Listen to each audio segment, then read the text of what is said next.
السلام علیکم دوستوں، ویلکم ٹو راضی ٹی وی۔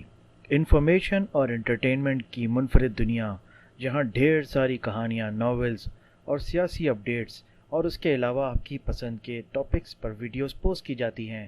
راضی ٹی وی کو سبسکرائب کریں اور بیل آئیکن کو ضرور پریس کریں تاکہ آپ کو اس چینل پر ہر نئی آنے والی ویڈیو کا الرٹ فوری مل سکے۔ شکریہ۔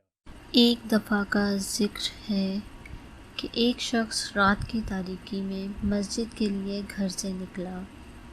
ابھی تھوڑی دور ہی گیا تھا کہ ٹھوکر لگنے سے کیچڑ میں جا گرا۔ لباس گندا ہو گیا۔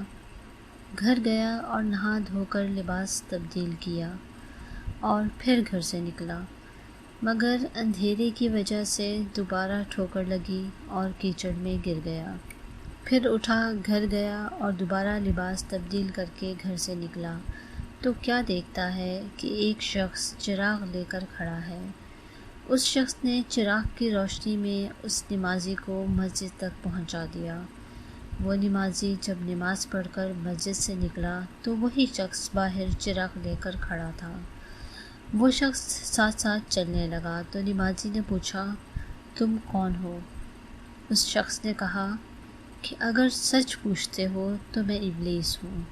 نمازی چونکا کہ پھر تو تم کو میری نماز چھوٹنے پر خوش ہونا چاہیے تھا، تم چراغ لے کر کیوں آئے؟ ابلیس بولا کہ جب تجھے پہلی ٹھوکر لگی تو اللہ نے تیرے سارے گناہ بخش دیے، اور جب تجھے دوسری ٹھوکر لگی تو اللہ نے تیرے خاندان کے سب گناہ بخش دیے۔ مجھے ڈر تھا کہ اگر تجھے دوبارہ ٹھوکر لگی تو کہیں اللہ تیرے پورے گاؤں والوں کی مغفرت نہ فرما دے، میں اسی ڈر سے چراغ لے کر آیا تھا۔ سبحان اللہ۔ اللہ ہمیں بھی عبادتوں میں ایسی استقامت عطا فرمائے، آمین۔